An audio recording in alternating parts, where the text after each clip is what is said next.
Hola, soy Raúl Manríquez y en esta actividad quisiera abordar el tema de cómo la literatura puede ayudarnos a la comprensión del mundo y a encontrar el sentido del ser, que sería claramente otra relación entre la literatura y la filosofía.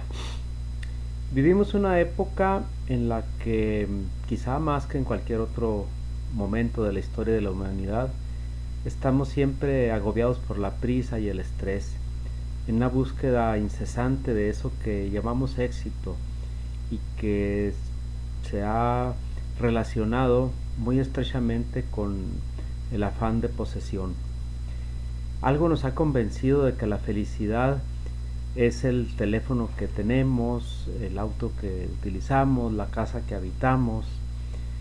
Eh, y en cambio somos incapaces de percibir todas las enorme riqueza de posibilidades que hay al interior de nosotros mismos o en la relación con los otros o en la relación con el mundo. Vivimos, diría Heidegger, una vida inauténtica, pero de pronto un día cualquiera nos encontramos con las manos vacías, nos sentimos descabalados, incompletos, vacíos y nos preguntamos ¿para qué estamos aquí? Es el momento en el que la filosofía nos confronta con nosotros mismos. Si quisiéramos tener una vida auténtica, diría Heidegger, habría que ocuparnos de nosotros mismos, la cura, el cuidado de nosotros mismos, que solamente puede alcanzarse si dejamos que nuestro ser ahí se revele. Y es esa angustia que experimentamos al afrontar la nada, la que nos abre la puerta a, a llegar a comprender nuestro ser y el significado, el sentido de nuestra existencia. Pero ¿cómo conseguirlo? La literatura nos ofrece una posibilidad.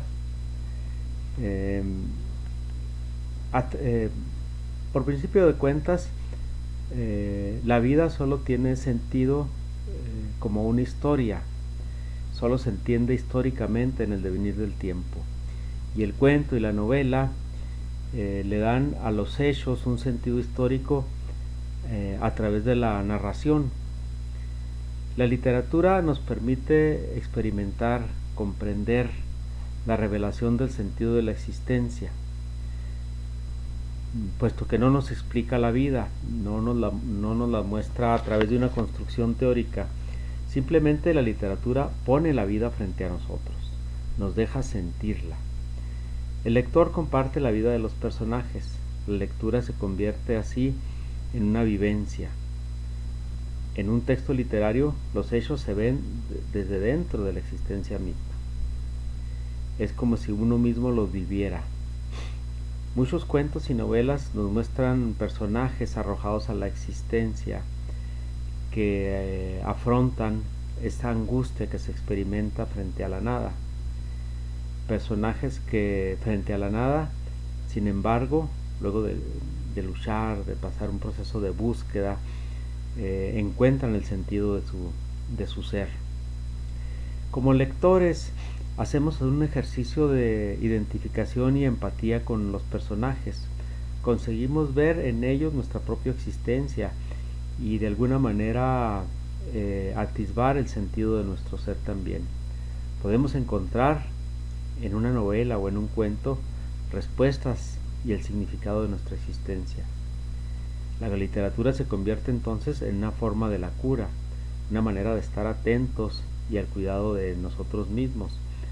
Lo voy a ejemplificar brevemente con una novela que me parece magistral, una de mis favoritas, que es este libro, la novela Sostiene Pereira, del italiano Antonio Tabucchi. ¿Qué nos narra Tabucchi en esta novela? La vida de Pereira, el personaje principal, que es un periodista de una vida anodina, un hombre ya maduro, además con una serie de problemas. Vive en la soledad, está enfermo del corazón, probablemente le quedan un poco tiempo de vida, y es un periodista bastante gris. Dirige una sección de un periódico muy menor, y ha enviudado.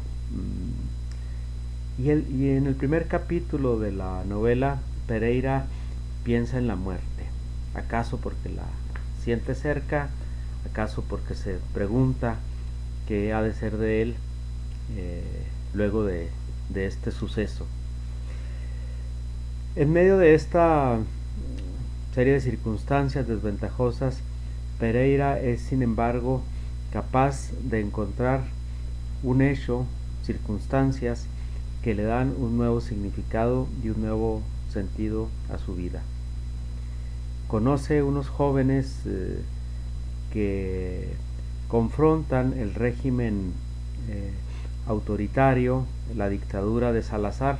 La novela, la historia transcurre en Lisboa, en Portugal, en los tiempos de la dictadura de Salazar, y estos jóvenes están organizando actividades, una serie de actividades en rebeldía a Salazar, y Pereira se ve involucrado con ellos cada vez más, se encariña con ellos y decide, desde su circunstancia de desventaja, decide involucrarse en la lucha de estos jóvenes cuando ni siquiera antes había pensado hacerlo o había siquiera compartido la ideología. No quiero narrar mucho la novela para más bien dejarles la invitación a que la lean, pero sí decir que Pereira, en medio del marasmo que era su vida, frente a la posibilidad de la muerte, frente a una vida sin sentido, frente a la nada, reacciona y toma una causa que siendo un hombre débil, anodino, como personaje en la novela se agiganta, cobra una nueva dimensión a los ojos del lector, pero también a los ojos de él mismo. Salda las cuentas que tiene con el pasado, su necesidad de sentirse culpable, ese arrepentimiento y culpa que no sabe ni de dónde provienen, acaban por disiparse frente a esta nueva oportunidad, frente a esta nueva posibilidad que le da la vida, antes de enfrentar la última de las posibilidades, que, dice Heidegger, es la muerte. Pereira se recupera a sí mismo en el último tramo de su existencia, y uno como lector no deja de preguntarse qué pasa con uno, cuál es el camino que uno debe seguir, como el que encontró Pereira, para encontrarte a ti mismo, para darle una nueva dimensión, un nuevo sentido a la existencia, a partir de una situación extrema, de una reflexión, de una atención a uno mismo, a la certeza de que el advenir de nuestra vida inexorablemente nos lleva a esa posibilidad final que es la muerte. Pereira encuentra su realización al lado de estos jóvenes, acaba haciendo un acto anónimo pero de carácter heroico que le da significado a su existencia. La literatura nos enseña pues un camino, desde luego no toda la literatura, pero muchas obras son notables por este sesgo, nos enseña un camino para encontrarle sentido a la existencia. Esta es, digo yo, otra manera, otro nexo entre la literatura y la filosofía, en este caso con la hermenéutica de la facticidad, con la interpretación y el significado de nuestra existencia desde la propia existencia, para encontrarle sentido a la misma. Muchas gracias, un saludo, y lean cuando puedan Sostiene Pereira, de Antonio Tabucchi, un libro entrañable, hermoso, personaje con el que uno acaba inevitablemente involucrado sentimentalmente. Gracias.